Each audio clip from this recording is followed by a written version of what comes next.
বন্ধুদের সাথে বাজি ধরে কনকনে শীতের রাতে সাঁতরে গঙ্গা পার হয়ে নজির গড়ল সাগরদিঘির যুবক।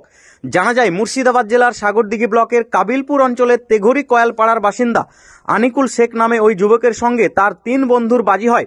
শীতের রাতে সাঁতরে গঙ্গা পার হতে পারলে তাদের 3 জনেরই মোবাইল আনিকুল শেখকে দিয়ে দেওয়া হবে, আর না পারলে সে 3 বন্ধুকে 6টি মোবাইল দিতে হবে। এই অদ্ভুত বাজিতে রাজি হয়ে যায় 18 বছরের আনিকুল শেখ। তৎক্ষণাৎ এই শীতের রাতে গঙ্গায় নেমে পড়ে ওই যুবক। খবর জানতে পেরে ততক্ষণে গঙ্গা পারে হাজির হয়ে যায় ওই যুবকের আত্মীয় স্বজন সহ এলাকার হাজার হাজার মানুষ। কিছুক্ষণ পরে ওই যুবক ওই পাড়ে গিয়ে তার 3 বন্ধুর উদ্দেশ্যে চিৎকার করে তার সেই অদ্ভুত বাজি জয়ের কথা জানায়। তবে বাজিতে জিতেও খুশি নয় আনিকুল শেখ সহ তার পরিবারের লোকজন ও ওই এলাকার বাসিন্দারা।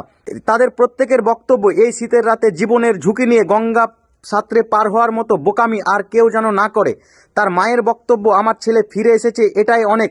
মোবাইল জয়ে তিনি খুশি নন। আমি জানতে পারলে আমি কখনোই গঙ্গায় নামতে দিতাম না, তার মায়ের বক্তব্য। Bureau report, Sagardighi, Murshidabad. এই যে এত কনকনে শীতের রাতে হঠাৎই তুমি নদী সাঁতরে ওই পার চলে গেলে, কি কারণে? বন্ধুদের সঙ্গে বেটাবেটি করে। কি ঘটনা হয়েছিল একটু বলো। এমনি আগুন পোহাচ্ছিল, দিয়ে বেটাবেটি করে চলে গেছি। আচ্ছা, হুজ্জতি করে ওরা বলছে পারবে না, আমি বলেছি পারবো। কি বেট হয়েছিল? 3টা মোবাইল। আচ্ছা, তারপর? দিয়ে আমি চলে গেলাম। হ্যাঁ, ওরা বলছে পারবো না, আমি যে বলেছি না পারলে 6টা মোবাইল দেবো। আচ্ছা, তুমি বলেছিলে না পারলে আমি 6টা মোবাইল দেবো। আর ওরা কি বলেছিল? ওরা বলেছে 3টা মোবাইল দেবো।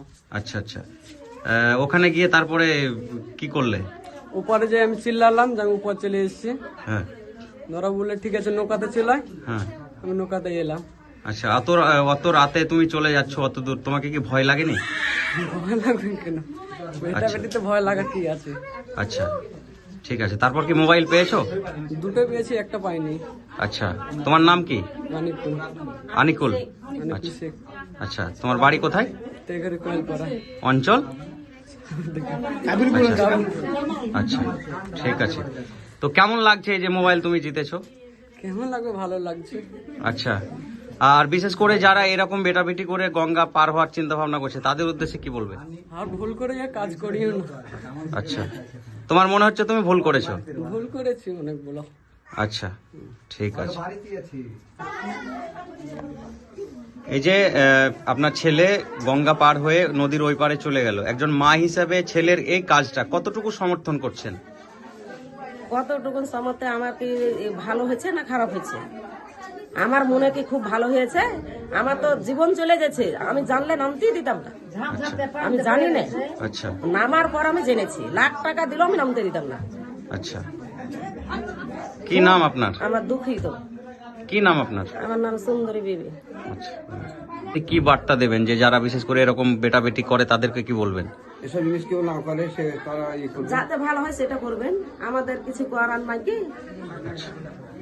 কেউ যেন না করে এসব, তাই তো? এসব কাজ না জানে আরো না হয়। আচ্ছা, আজকে হলো, আজ জানে না হয়। আচ্ছা আচ্ছা, আপনার নাম? আমার নাম জামাল। এই যে আপনাদের এলাকার ছেলে আনিকুল শেখ গঙ্গা পার হয়ে ওপারে চলে গেল বন্ধুদের সাথে বেট খেলে আর কি, তো কতটুকু এ ব্যাপারে খুশি হয়েছেন বা কি বলবেন? না, এটা খুশির ব্যাপার নয়, এটা খুব খারাপ বিষয়। ছেলেটা চলে গেলে তো 3টে মোবাইলে পূরণ হতো না। তো ছেলেটাকে যাই হোক ওপরবেলার দয়াতে ফিরে এসছে। এবার যারা বাজি খেলেছে তারাকে সেই কাজটা পূরণ করার দরকার আছে। আচ্ছা, বুঝেছেন? আর আপনার নাম? আমার নাম আব্দুল ওয়াহিদ। আচ্ছা, আপনি এখানকার স্থানীয় বাসিন্দা? কে হচ্ছে আপনার সম্পর্কে? ওটা আমাদের ভাইপো হয়েছে। আচ্ছা।